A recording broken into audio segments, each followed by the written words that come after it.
Hello and welcome to the 33rd episode of the podcast Historians in Conversation, which is hosted by the University of Lodz in Poland. My name is Michal Green, and my guest today is Professor Ignasi Fernandez Terricabras from the Autonomous University of Barcelona. Ignacio is working at the Department of Modern and Contemporary History at the Autonomous University of Barcelona, and our conversation today is focusing on the international academic career that Ignacio has, but also on the importance of academic exchange and international exchange for one's career. I welcome Ignacio to my podcast, and I hope that you enjoy our conversation. Hello, Ignacio, and welcome to my podcast. I'm glad to see you again, this time online, and I'm looking forward to our conversation because I'm very curious about how Spanish historians are made. And I think that you are quite an interesting example and an interesting scholar. So I'm looking forward to our conversation. Thank you very much. Nice to meet you again. So I always start my podcast by asking my guest about his or her childhood, because I'm very curious to know where people come from. Where is a historian made? Can you tell a little bit about your family, about your childhood place? Well, I was born in Barcelona in 1966, and my childhood was the normal childhood of every of boy in Spain or in Catalonia at that time. My parents were lawyers, both, but they were people that had a great interest of culture. My father bought every kind of books of philosophy, of Spanish poetry, and all these things. No? So we went in some trips around Spain when I was a child, because my father was not Catalan. My mother is Catalan, but my father was from Asturias in the northern part of Spain. And we were every year there, and we stopped to see a cathedral or a museum during the trip. And I think that in a way they led me to love history. There is the beginning, maybe, of my vocation. You know, when I think about the year 1966 in the Spanish context, I immediately think that it was still the time of the dictatorship under Franco. Yeah. You mentioned that your parents were very much interested in history and philosophy of Spain. Was it something that you think that was promoted at the time, the Spanish cultural heritage? Well, in fact, my parents were conservatives. So their interest for history was never, was not really about the most recent times, but there were my father was very interested in 16th, 17th, 18th century, when we came to Catalonia to live after knowing my mother. She was very interested by the Catalanian history, but overall about medieval and early modern history more than contemporary. It's when we studied at the school, it was strange, because the program always was between the Roman Empire to the present. But the teachers managed to never arrive to the 20th century. The 20th century doesn't exist in the schools of Spain. It's the opposite now. The generation of the teachers who were to the university in the 1819, they explain with all kind of details the 20th century, the Frankism, the dictatorship, the period before. No, but at that time, I have no knowledge when I was 15, 16, 17, 18, I was no knew about Spanish 20th century, no? Only some informations in the family, never at the school. It is interesting because then I'm thinking that as you became, well, not yet a full teenager, but still quite a young person, a child, there was also the change from Yeah, dictatorship to kingdom. And you say that actually not much has changed in education, which is interesting. because it's very different the ambience that I met when I arrived to the university.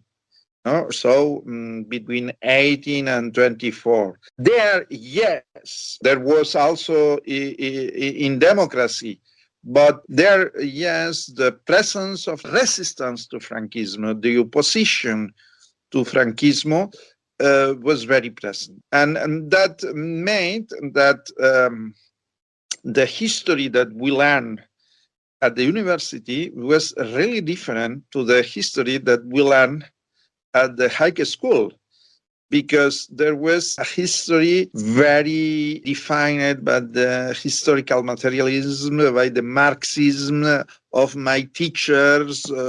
Almost all my teachers recognized themselves as Marxist. This was before the fall of Berlin Wall, of course, in the 80s. So there was a lot of social history, a lot of economical history, and very few of political history or cultural history. So if you are going back to your childhood, I wonder what did you read at the time? Were you a bookworm or you preferred sports, for example, or you managed to combine both? Well, it was a normal childhood, I said. I like to play football, but I was the goalkeeper. It is said that the goalkeepers has different psychology than the other players. I read a lot of young novels. I was really an avid reader, and I said my house in Barcelona was full of books of every kind. And when I finish the typical young novels at the time, my father will offer me other books to read. No? And I remember especially he gave me the first volume of one collection of novels about the 19th century, written by Benito Pérez Galdós, a fabulous Spanish writer of the 19th, Los Episodios Nacionales, the national episodes. And there are some novels which describe the historical evolution of Spain during the 19th century and the fights between conservatives and liberals. And I liked it very much. And there were installments at that times, no? At the newsstand, and I was there every week. I bought the installment of that week, and I read the Episodios Nacionales, and I think that I keep yet these installments, and I think that there was one of the origins of my interest for history. If I can add one thing, since 12, 15 years, I find students at the university, at the career, at the first year of the career, who say, it's the first time that I read a book of history and I like it. And I wonder, how could you choose these studies if you haven't read a book of history? I think that there is really a problem of relationship between my generation of students and now teachers. We we reach to the history through books, and they arrive through films or games. But in fact, at the university, we talk about books, not films, no? And maybe they are disappointed when they arrive to the university and find these old-fashioned teachers as I am. No? But I think all the students at the University of History in the 80s, we have read books of history before choosing these studies, not now. I have not asked my students about where their interest in history came from, because I'm not teaching first year students. But I think that in the 2000s it was the same. When I started my education at the university, it was 1999. And I came because I loved history books. Historical novels were my passion. And I remember my master supervisor was asking me, so what kind of books did you read? And I told her, well, my favorite was Dumas. I probably read everything that was available at the time, of course in translation, but still. And she said it is so culturally different, because I was born in Kiev and I grew up until the age of 10 in Kiev in Soviet Union. And we had reading culture there that was a lot about classics and about like those classical historical novels. But in Israel, where I was living since I was 10, it was quite uncommon to be engaging in a lot of reading. Historical novels, at least according to my supervisor, that was also uncommon among the students that she met besides me. So I think it has to do a lot with like the culture in the particular place. And now I think that we have quite a big problem when students are basing their historical knowledge on films and games rather than on even historical novels, because even though novels gave a lot of space for interpretation, but the bigger ones, they had a lot of very important historical elements to them that were true. I remember that I was sitting at home and verifying all the names that Dumas wrote in the novels, who they were, when they lived. I was checking all the kings and the princes and the bishops, because I was curious were they real people or not. And I think that in the movies you have different thing, because you have a lively picture which creates a complete sense of reality, and then you don't even feel the need to go and verify it.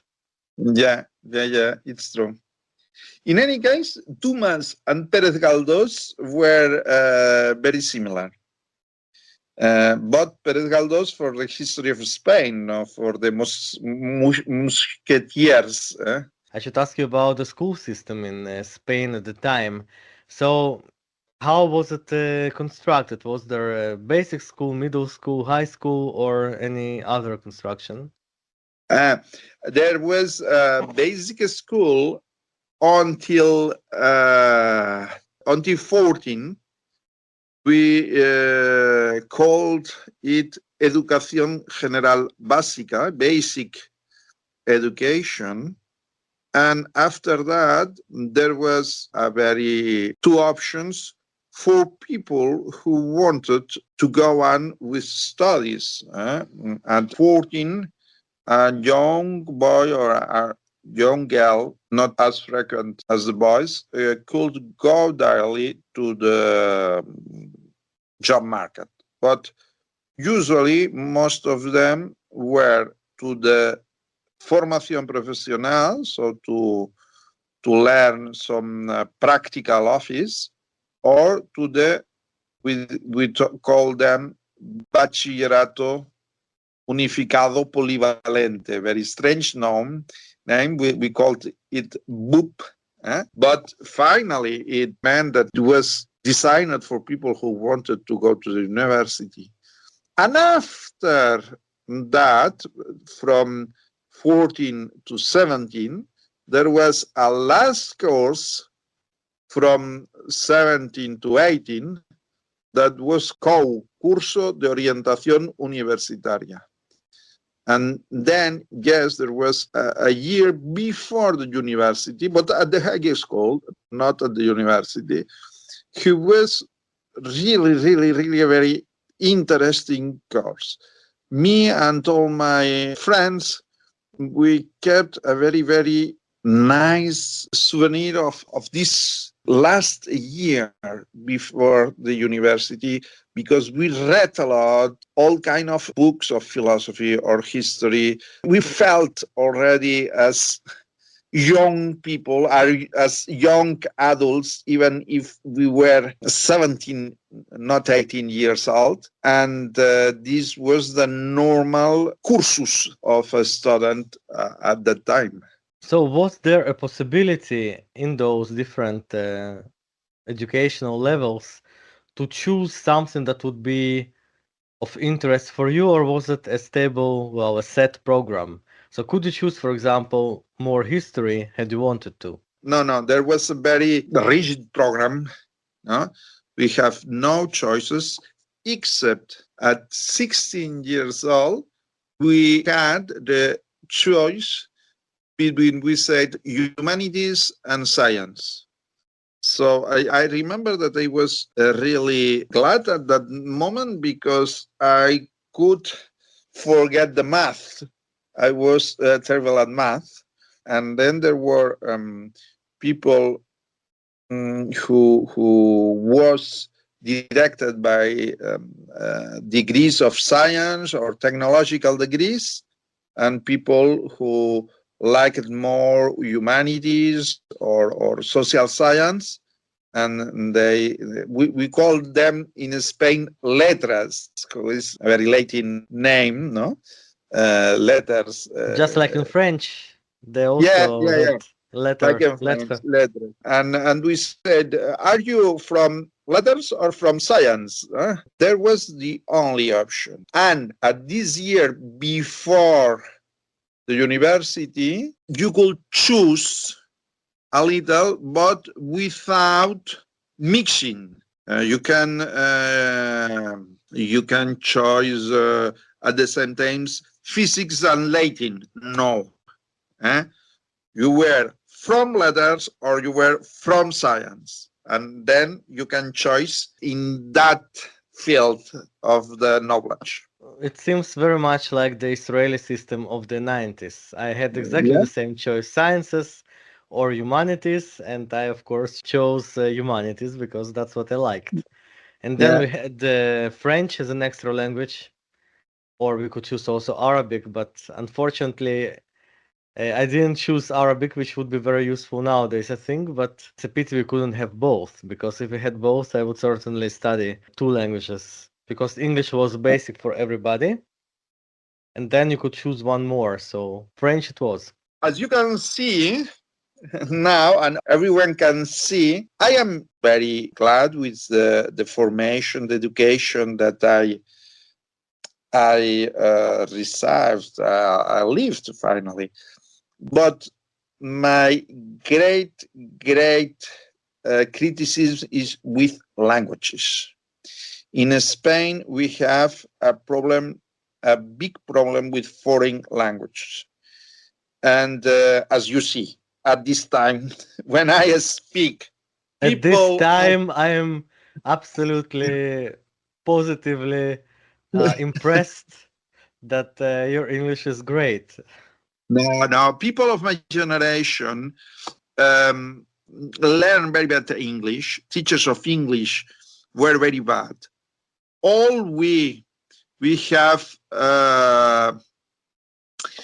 followed class of English in other schools outside the high school, outside the university, with piety results. And all my generation have a problem with English and English, but also French have almost disappeared between young people in Spain. And today, when we see the problem that means that a great part of Spanish people doesn't speak or doesn't write a good English, yet the level of English in the tests of the secondary schools of Spain is one of the lowest of Europe. It's a tragedy for us.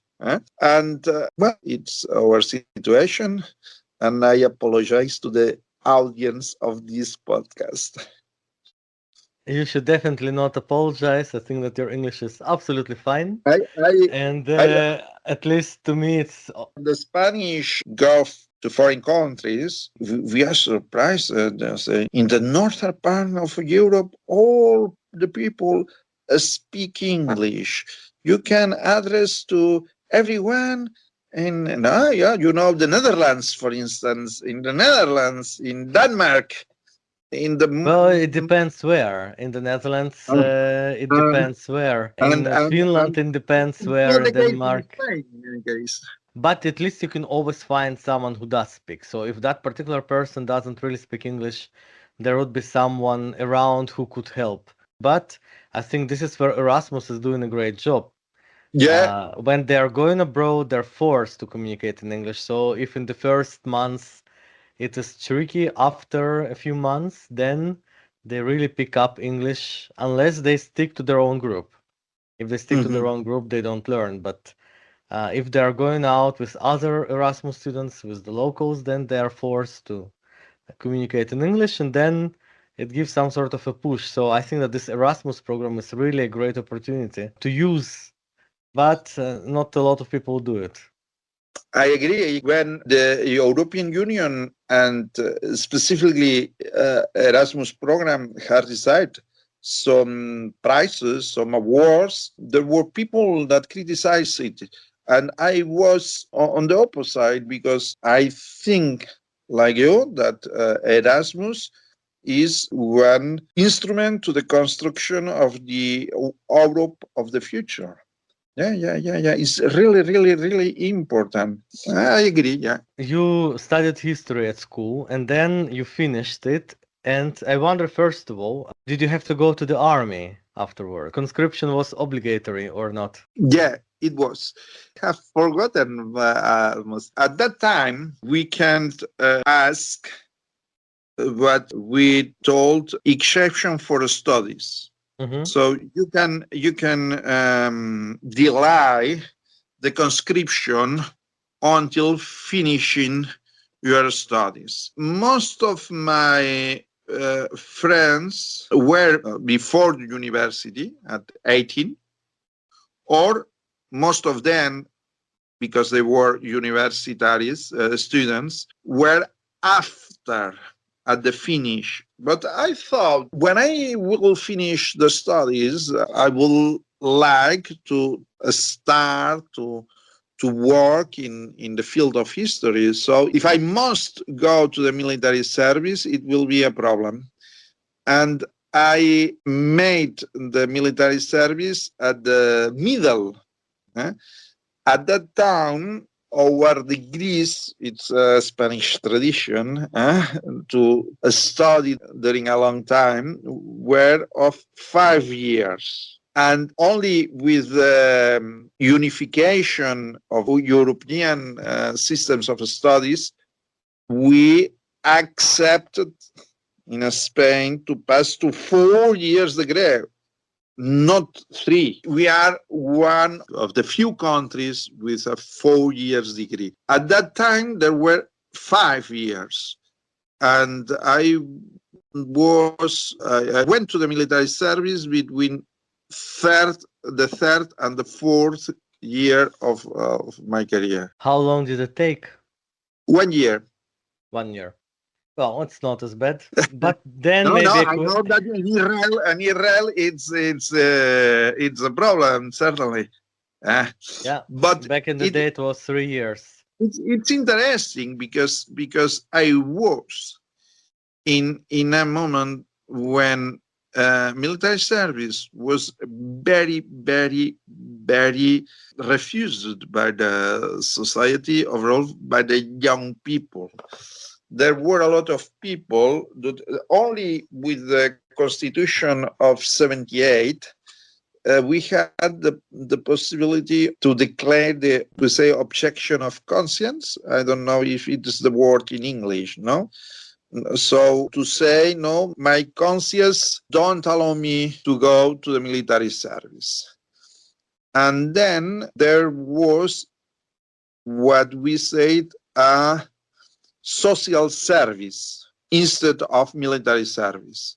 But the people who went to the social service, not by pacifism, really, but to avoid military service, who was more uncomfortable, was very big, no? And finally, that finished with the suppression of the military service. Some years after I went, if I had wait like some friends, I hadn't go to the military service. But you see, historians not always have a very sense of time and a real capacity to predict the future.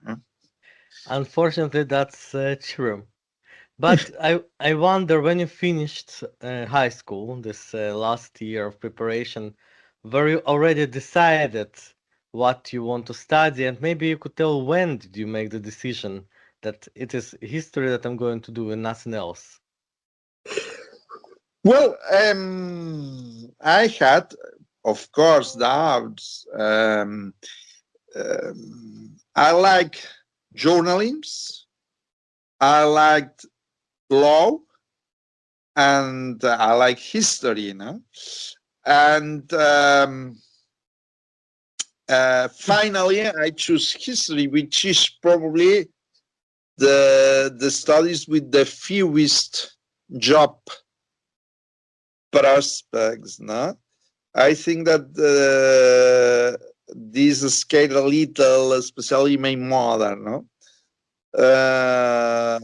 I said both there were lawyers, so I think they will have preferred me to study law, but they never pressured me.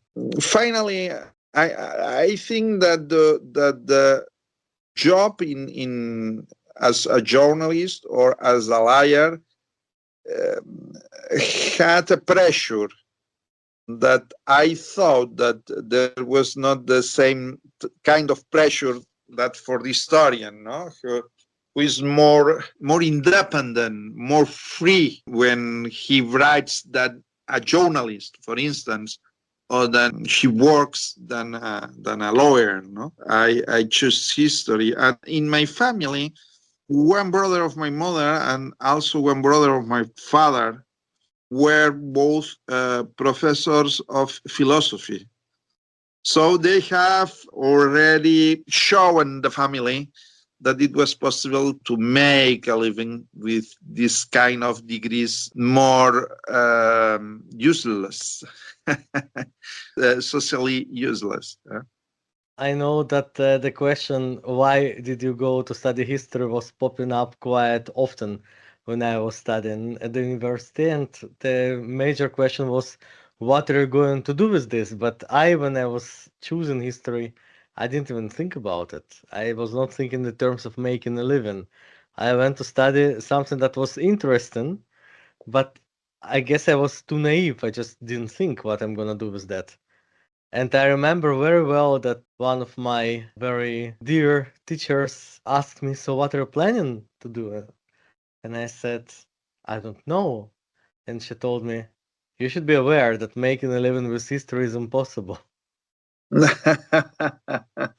And that was the moment that I had a little nervous breakdown, because that was the first time that I actually realized that one needs to think about the future, not only just enjoy doing things that you might find interesting. Mm-hmm.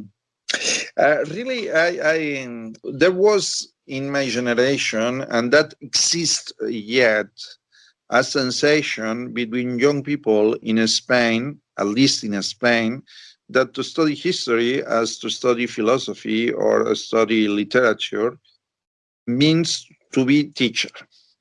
And actually, a lot of people at the university, we have found to show that it's not true, that you can receive a formation in history or in other humanities and to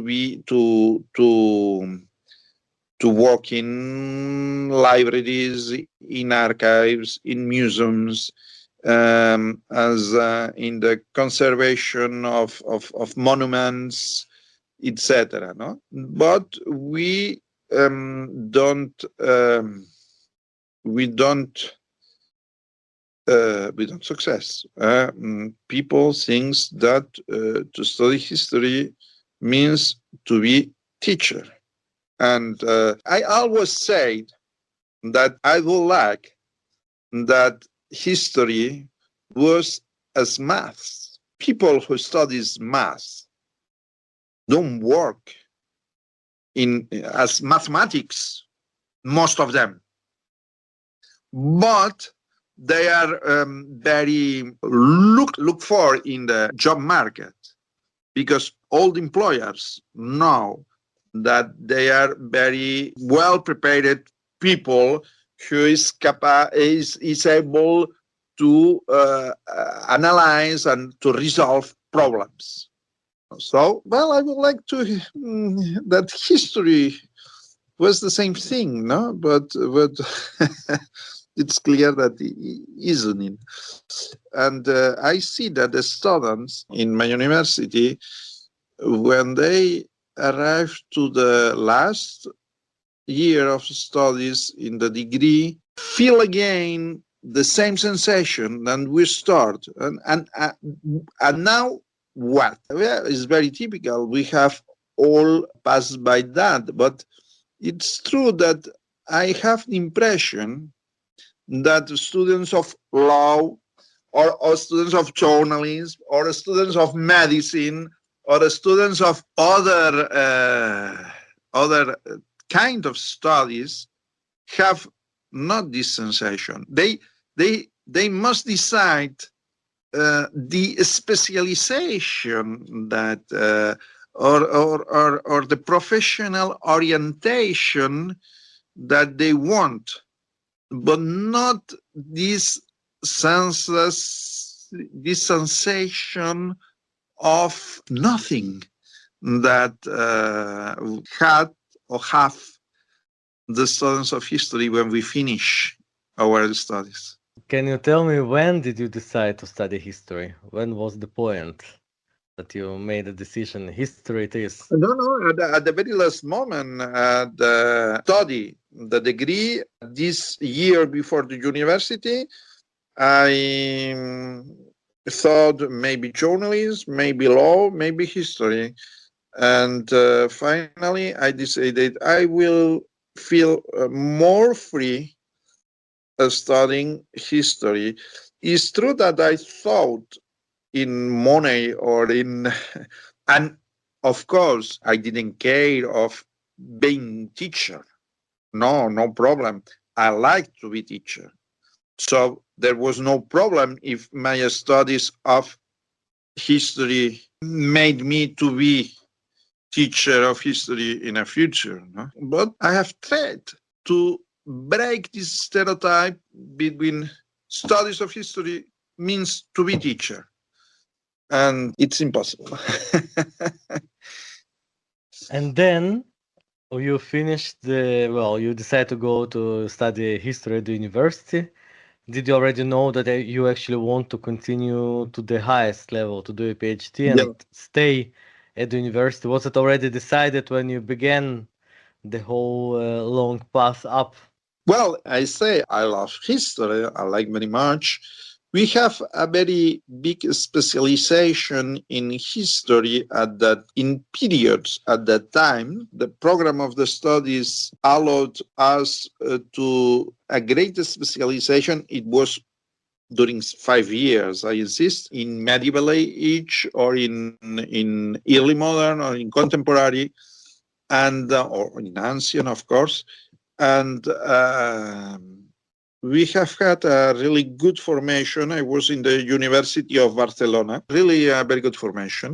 And at the last year, I thought, well, I would like to start to make research, to construct, to build the books of history that I have read, to make another one, no? And that's the reason, because I start with PhD.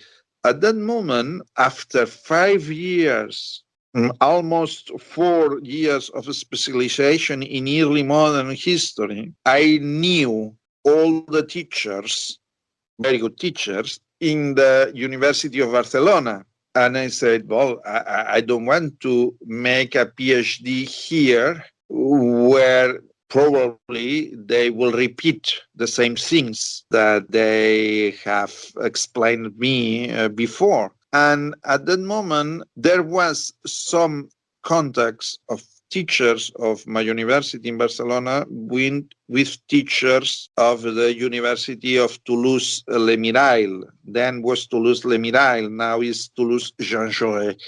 And there was also some financial aids of interregional cooperation between Catalonia and Midi-Pyrenees. And there was Bartolomé Benassar, great historian. There was Jean-Pierre Amalric, who was really a maître for me, a maître à penser. I learned a lot besides him. And he was the director of my PhD. And Toulouse was a center of Hispanism, we said, of studies of early modern Spain, both in history and in literature. In literature, with some teachers of very high level. And I went there to make my PhD. There was no usual at that time that the Spanish graduates went to the foreign universities to make the studies. No? When you see the courses of most of my colleagues in the Spanish university, the most normal courses, unfortunately yet, is that they have a study or have got the graduate and the PhD in the same university, in which, besides, there are teachers, no? And this is not very good for the university. I think that Spain is not unique in that sense. I've seen it quite a lot. Well, in Poland, it's quite common that people study, then do their PhD, and then eventually get a job at the same university. I also see the same trend in some of the Scandinavian countries.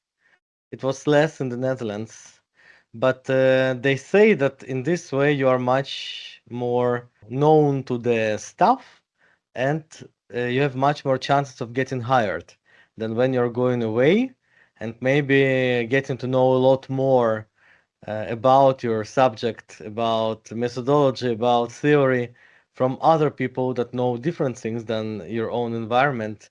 But when it comes to employability, at the end, the connections decide, unfortunately. The connections decide, and someone who is what we would call a homegrown candidate stands a lot more chance than a person who comes from outside. Yeah. In fact, I was no conscience at that time when I went out of Spain, of the Spanish university, that afterwards there will be difficult to come back. I was graduated at the University of Barcelona in 1990, and I came back to the University Autónoma de Barcelona. It's not the same. So another university different of my center of studies, where I was really welcome. At 24.